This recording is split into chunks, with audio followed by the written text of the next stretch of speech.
Hello everyone, CGPSC ABCD में आप सभी का फिर से एक बार स्वागत है।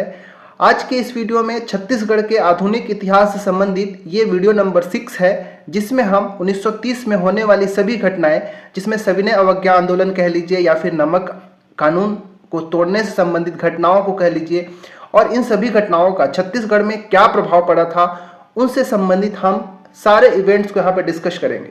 अगर आप सीजीपीएससी प्रीलिम्स, मेंस या सीजी व्यापम द्वारा आयोजित किसी भी एग्जाम की तैयारी करते हैं तो आप हमारे चैनल को जरूर सब्सक्राइब कर लीजिए।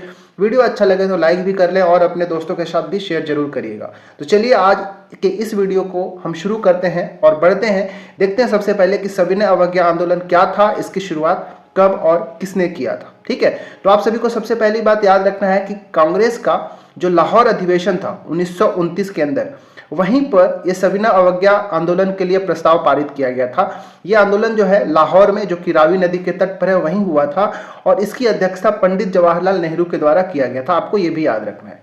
अब ये जो कांग्रेस का लाहौर अधिवेशन था, इसमें छत्तीसगढ़ के भी कई सदस्य जो है शामिल हुए। आपको ये भी याद रखना चाहिए क्योंकि कई बार से एग्जाम में पूछता है कि छत्तीसगढ़ के कौन से सदस्य शामिल नहीं थे। तो इन सभी टाइप के प्रश्नों के लिए आपको इसको एक बार देख के रखना चाहिए। जैसे अगर छत्तीसगढ़ के अंदर देखेंगे तो रायपुर से पंडित सुंदरलाल शर्मा, नारायण राव मेधावाले और नथुजी जगताप शामिल थे। वहीं दुर्ग से ठाकुर प्यारेलाल सिंह और घनश्याम सिंह गुप्त शामिल थे। और बिलासपुर से देखा जाए तो क्रांति कुमार भारतीय, गजाधर साव, डॉक्टर शिव दुलारे मिश्र और अमर सिंह अग्रवाल। ठीक है, अमर सिंह अग्रवाल नहीं, अमर सिंह सहगल थे, याद रखिएगा, टाइपिंग मिस्टेक हो गया, अमर सिंह सहगल। और इनके अलावा कुल मिला के देखेंगे तो 50 कार्यकर्ता और नेता जो है इस अधिवेशन के अंदर शामिल थे। और यहीं से इसी अधिवेशन में जो सविनय अवज्ञा आंदोलन था उसके प्रस्ताव को पारित किया गया था। तो ये आपको याद रहना चाहिए। चलिए अब हम आगे देख लेते हैं कि छत्तीसगढ़ पर इसका क्या प्रभाव पड़ा। अच्छा, ये जो सविनय अवज्ञा आंदोलन की शुरुआत कैसे हुआ था, तो आप याद रखिएगा कि जो महात्मा गांधी थे, ठीक है, उनके द्वारा दांडी मार्च का आयोजन किया गया। वो इस दांडी मार्च के लिए साबरमती आश्रम से लेकर दांडी तक का यात्रा करते हैं, जिसमें वो लगभग 322 किलोमीटर की यात्रा करते हैं। ठीक है, 322 किलोमीटर की यात्रा करते हैं वो अपने 78 अनुयायियों के साथ। ठीक है, कितने यहाँ पे 79 अनुयायी लिखा हुआ है, एक्चुअली में 78 प्लस 1 याद रखिएगा, एक महात्मा गांधी जी खुद थे। ठीक है, वो दांडी मार्च अगर देखेंगे तो 12 मार्च 1930 से शुरुआत होता है साबरमती आश्रम से, जो कि 6 अप्रैल 1930 तक चलता है और 24 दिन की यात्रा के पश्चात वो दांडी पहुंचते हैं। ठीक है, आप सभी को पता होगा दांडी गुजरात में एक जगह है जो खंबात की खाड़ी है, उसी के समीप ये स्थान मिलता है समुद्र के किनारे। वहीं पर पहुंचते हैं और वहां पर नमक बनाते हैं। ठीक है, और नमक कानून जो अंग्रेजों द्वारा बनाया गया था उसका उल्लंघन करके ये जो सविनय अवज्ञा आंदोलन था वहीं से शुरुआत करते हैं। ठीक है, तो याद रखिएगा, जैसे ही ये दांडी मार्च खत्म होता है 6 अप्रैल 1930 को, उसके अगले दिन से ही कह लीजिए या फिर नमक कानून को तोड़ते ही सविनय अवज्ञा आंदोलन की शुरुआत मानी जाती है। ठीक है, तो ये सारी घटनाओं को आपको याद रखना चाहिए। ठीक है, जो कुछ भी यहाँ पे मैंने फैक्ट्स बताया उन सबको भी आप याद जरूर रखिएगा। ठीक है, चलिए शुरू करते हैं। अब देखिए, ये जो सविनय अवज्ञा आंदोलन था उसका छत्तीसगढ़ में क्या प्रभाव था, जरूर याद रखिएगा। तो सबसे पहले क्या हुआ, याद रखिएगा, एक पूर्ण स्वराज सप्ताह का आयोजन किया गया। कहाँ? रायपुर के अंदर। एग्जाम में पूछा जाता है कि छत्तीसगढ़ के किस स्थान पर पूर्ण स्वराज सप्ताह जो है आयोजित किया गया था। तो रायपुर के अंदर। दिनांक भी याद रखिएगा, 6 अप्रैल से लेकर 13 अप्रैल 1930 तक पूर्ण स्वराज सप्ताह जो है मनाया गया। और इसका नेतृत्व किया था किसने, तो पंडित रविशंकर शुक्ल जी के द्वारा इसका नेतृत्व किया गया था, जिनके सहयोगी सेठ लक्ष्मी नारायण दास और ठाकुर प्यारेलाल सिंह थे। इस जो पूर्ण स्वराज सप्ताह है, इसके अंतर्गत कई सारी गतिविधियों को शामिल किया गया, जैसे धरना देना हो गया, बहिष्कार करना या स्वदेशी वस्तुओं का उपयोग करना, इन सारी चीजों को इसमें शामिल किया गया। ठीक है, अब यहाँ पर देखिए, जैसे कि गांधी जी ने 6 अप्रैल को दांडी पहुंचकर नमक कानून तोड़ते हैं, सेम उसी तरह की घटनाओं को छत्तीसगढ़ के अंदर भी देखने को मिलेगा। जैसे देखेंगे तो नमक कानून का तोड़ना रायपुर के अंदर भी सेम वैसे ही हुआ। ठीक है, क्योंकि छत्तीसगढ़ समुद्र किनारे तो है नहीं कि जाके नमक कानून तोड़ा जाएगा। ठीक है, यहाँ पर एक जो नए तरीके से कह लीजिए या फिर जो पंडित रविशंकर शुक्ल थे उनके द्वारा नमक कानून को तोड़ा जाता है। दिनांक याद रखिएगा कब, तो 8 अप्रैल 1930 को। ठीक है, और ये सहयोगी उनके साथ कौन होते हैं, ठाकुर प्यारेलाल सिंह और महंत लक्ष्मी नारायण दास जो है वो पंडित सुंदरलाल शर्मा के सहयोगी हैं। इसके लिए क्या करते हैं, तो जो सोडा होता है NaOH और जो हाइड्रोक्लोरिक एसिड होता है HCl, इन दोनों से रिएक्शन कराया जाता है और NaCl नमक बनाया जाता है। इस प्रकार नमक कानून तोड़ा जाता है छत्तीसगढ़ के अंदर, और ये डेट आपको यहाँ पर याद रखना चाहिए, ठीक है। अब यहाँ पर सविनय अवज्ञा आंदोलन के दौरान एक बहुत ही इंपॉर्टेंट घटना याद रखिएगा, रायपुर जिला परिषद का सम्मेलन।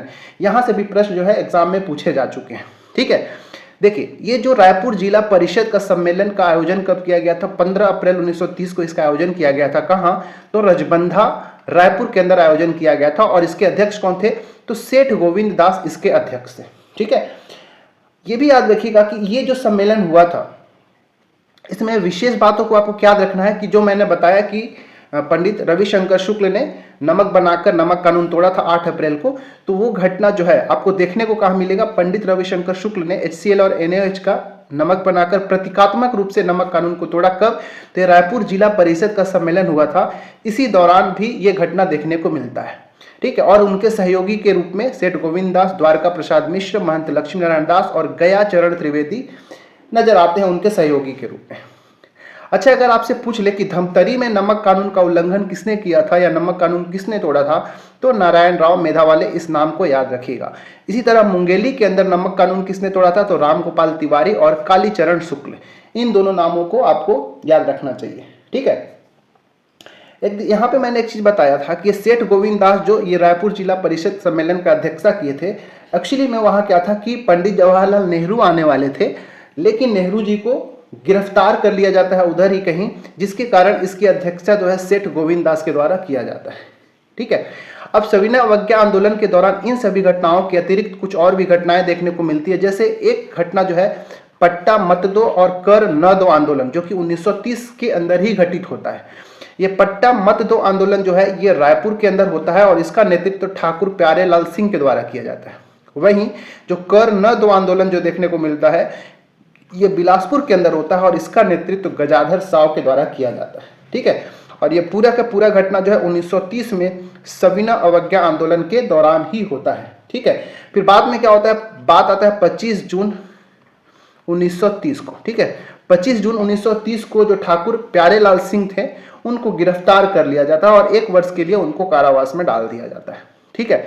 अब देखिए, सविनय अवज्ञा आंदोलन के दौरान कई सारी जो प्रोग्राम्स जो है आयोजित किए जाने थे, कई तरह के कार्यक्रमों को आयोजित करना था, जिसके लिए छत्तीसगढ़ के 5 पांडव नियुक्त किए गए थे ताकि विभिन्न जो गतिविधियां थी उनको क्रियान्वित किया जा सके।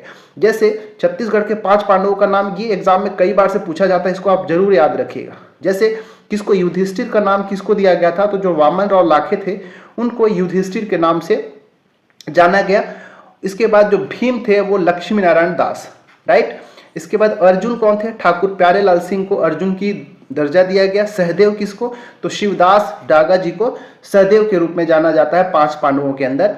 और मौलाना अब्दुल रऊफ ये जो थे ये नकुल के भांति इनको कार्यक्रम जो है कार्य सौंपा गया था, ठीक है। मौलाना अब्दुल रऊफ को महबी के नाम से भी जाना जाता है, ठीक है, महबी, ठीक है। तो ये छत्तीसगढ़ के जो 5 पांडव हैं इसको स्टार करके रख लीजिएगा, ये हमेशा एग्जाम में यहाँ से प्रश्न जो है आपको देखने को मिलता है, तो इसको आप विशेष रूप से याद रखिएगा, राइट। चलिए अब आगे बढ़ते हैं। आगे जो देखने को मिलेगा, धमतरी के अंदर सत्याग्रह आश्रम की भी स्थापना किया गया था इस सविनय अवज्ञा आंदोलन के दौरान, ठीक है।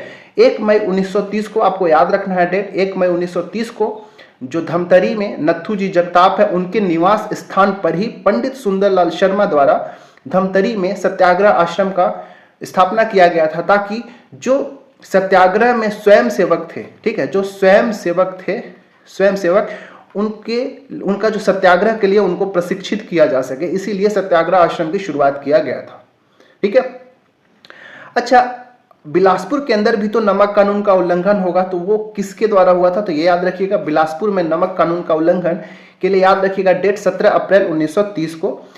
स्थान कहाँ? तो सनिचरी पड़ाव बिलासपुर के अंदर ही है। वहां पे एक सभा का संबोधन किया जाता है सेठ गोविंद दास जी के द्वारा, और वहीं पर उनके अन्य सदस्य भी थे ये सभा में, जिसमें थे बैरिस्टर छेदीलाल, शिव दुलारे मिश्र, अमर सिंह सहगल, यदुनंदन प्रसाद श्रीवास्तव, दिवाकर कार्लिकर, ये सभी वहां पर जो मौजूद थे। और इस सभा के अंत में जब ये सभा का समापन का समय आता है तो लास्ट में सलाइन वाटर से नमक बनाया जाता है और नमक कानून को तोड़ा जाता है।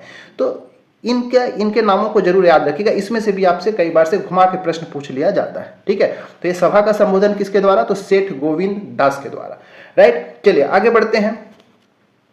अगला पॉइंट देखना है बिलासपुर जिला परिषद का गठन।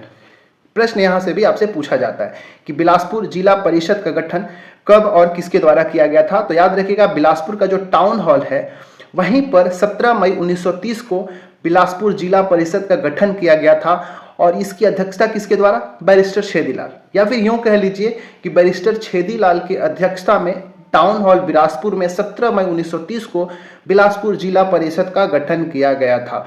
विशेष रूप से याद रखना है कि जो टाउन हॉल बिलासपुर में ही तिरंगा झंडा फहराया जाने का कार्यक्रम रखा गया। ठीक है, निर्णय लिया गया कि बिलासपुर के टाउन हॉल में तिरंगा झंडा फहराया जाएगा।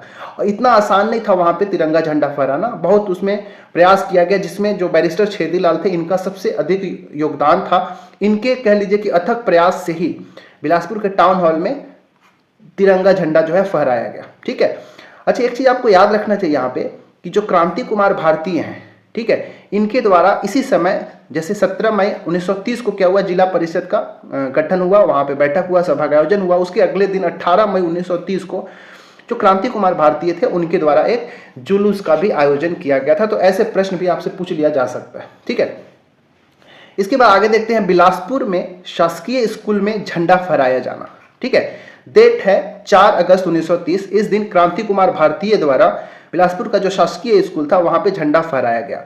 अब जिसके कारण इसके प्रतिक्रिया में वहां के जो अंग्रेज अधिकारी थे, जो पुलिस अधिकारी थे, उन्होंने झंडा को उतार तो लिया। ठीक है, स्कूल से झंडा को उतार लिया। उतारने के बाद वहां पे एक व्यक्ति थे जिनका नाम था कालीचरण। ठीक है, उनको कारावास में डाल दिया जाता है। यहां पे याद रखिएगा शिव दुलारे मिश्र जो हैं, इन्होंने क्या किया, इन सारी घटनाओं के बाद पुलिस की आलोचना की। ठीक है, और पुलिस की आलोचना करने के लिए शिव दुलारे मिश्र ने क्या किया, एक जनसभा का आयोजन करते हैं। एक जनसभा का आयोजन किया जाता है किसके द्वारा? शिव दुलारे मिश्र जी के द्वारा, पुलिस की आलोचना करने इन सारी घटनाओं के बावजूद। ठीक है, चलिए अब अगला पॉइंट आपको एक चीज याद रखिएगा, बिलासपुर के अंदर एक वानर सेना का गठन किया जाना। हालांकि ये गठन जो है वानर सेना का, ये पुराना है, लेकिन ये कहीं ना कहीं अप्रत्यक्ष या कह लीजिए प्रत्यक्ष रूप से जो सविनय अवज्ञा आंदोलन था उसमें भागीदार बने। ठीक है, तो याद रखिएगा बिलासपुर के अंदर 1928 में एक वानर सेना का गठन किया गया था। किसके द्वारा? वासुदेव देवरस के द्वारा। और ये जो वानर सेना था सविनय अवज्ञा आंदोलन के दौरान भी एक्टिव था। इसी के तर्ज में बाद में 1932 में रायपुर में भी एक वानर सेना का गठन किया जाता है बलीराम भगत या फिर कह लीजिए बलीराम आजाद के द्वारा। तो ये जरूर याद रखिएगा कि बिलासपुर में किसने गठन किया था और रायपुर के अंदर किसने गठन किया था। अब जो सविनय अवज्ञा आंदोलन था, इसका दुर्ग जिला जो है, दुर्ग वाला क्षेत्र है, वहां पर भी इसका अथक प्रयास किया गया और वहां पे ये इसका प्रभाव दुर्ग में भी देखने को मिलता है। जैसे दुर्ग में एक आंदोलन का आयोजन किया गया सविनय अवज्ञा आंदोलन के समय ही, उसके बाद 3 अगस्त 1930 की घटना को, उस समय जो आंदोलन था उसके आंदोलनकर्ता के रूप में नरसिंह प्रसाद अग्रवाल, रामचंद्र देशमुख, रत्नाकर झा और वी.वाई. तामस्कर जो थे आंदोलनकर्ता के रूप में थे। वहीं पर दुर्ग में ही दो सभाओं का या फिर 2 परिषदों का गठन किया गया, जिसमें आपको पहला याद रखना किसान सभा या फिर किसान परिषद। दुर्ग के अंदर ही इसका स्थापना होता है 1930 के अंदर। ये जो किसान महापरिषद था या किसान सभा था, इसके संस्थापक कौन थे? तो 2 नामों को आपको विशेष रूप से याद रखना है। एक थे उदय राम, क्या नाम था? एक उदय राम, और दूसरे का नाम याद रखना है नरसिंह प्रसाद अग्रवाल। ठीक है, नरसिंह प्रसाद अग्रवाल। इन दोनों ने आपस में मिलकर ही किसान सभा परिषद का गठन ये दोनों के सहयोग से ही हुआ था। इसके बाद दुर्ग के अंदर ही 1930 में एक विद्यार्थी कांग्रेस की भी स्थापना किया गया, जिसके संस्थापक सदस्यों में देखा जाए तो नाम याद रखिएगा गंगाधर प्रसाद चौबे, गंगाधर प्रसाद चौबे, एक थे चंद्रिका प्रसाद पांडे। ठीक है, मैं यहाँ ऊपर नाम लिख देता हूँ, आप वहीं पे लिख लेना। ठीक है, एक थे चंद्रिका प्रसाद पांडे, चंद्रिका प्रसाद पांडे, और तीसरा नाम याद रखिए गणेश सिंगरौल, यहाँ पे लिखता हूं मैं गणेश सिंगरौल। तो इन तीनों ने मिलकर विद्यार्थी कांग्रेस की स्थापना 1930 में दुर्ग के अंदर किया था। ठीक है, तो ये सभी की सभी जो घटनाएं हैं ये सविनय अवज्ञा आंदोलन के दौरान छत्तीसगढ़ के विभिन्न क्षेत्रों में देखने को मिलता है। ये जो सविनय अवज्ञा आंदोलन के दौरान कई बार से ऐसा भी प्रश्न पूछा जाता है कि कौन कौन से ऐसे नेता थे जिनको गिरफ्तार किया गया था। तो कुछ नामों को आप विशेष रूप से याद रखिएगा, जैसे कि पंडित रविशंकर शुक्ल हो गए, वामन राव लाखे हो गए, शिवदास डागा हो गए, अब्दुल रऊफ मेमन हो गए, ठाकुर प्यारेलाल सिंह हो गए। जो भी इन 5-6 नेताओं का नाम मैंने बताया, इन सभी को सविनय अवज्ञा आंदोलन के दौरान छत्तीसगढ़ से गिरफ्तार किए गए थे। तो इन नामों को आप याद रखिएगा, ठीक है। तो आज की इस वीडियो में इतना ही। आज की इस वीडियो में हमने देखा कि जो सविनय अवज्ञा आंदोलन का प्रथम चरण था, जो कि 1930 से 1931-32 तक चलता है, ठीक है, 1930 से शुरू होता है, ये कह लीजिए। इसके बाद जो द्वितीय चरण की शुरुआत होती है, उसमें भी छत्तीसगढ़ के अंदर कई सारे इवेंट्स देखने को मिलता है, तो उसको मैं एक सेपरेट वीडियो में कवर करूंगा, ठीक है। इससे पहले भी हमने 5 वीडियो ऑलरेडी इस सीरीज में डाल दिया है। अगर नहीं देखा है तो आप जाके जरूर देखिएगा, क्योंकि हमने शुरू किया है 1885 से लेके 1947 तक के सभी घटनाओं को हम कंप्लीट करेंगे, जिसमें हमने अभी तक 1930 तक देखा है, ठीक है। तो पहले के भी वीडियो को देखिएगा। इस वीडियो में बस इतना ही। अगर चैनल में पहली बार आए होंगे तो सब्सक्राइब कर लीजिएगा, वीडियो अच्छा लगे तो लाइक भी कर लें, दोस्तों के साथ शेयर भी कर लीजिएगा। मिलते हैं किसी और वीडियो में, इसमें इतना ही। Thanks for watching our video.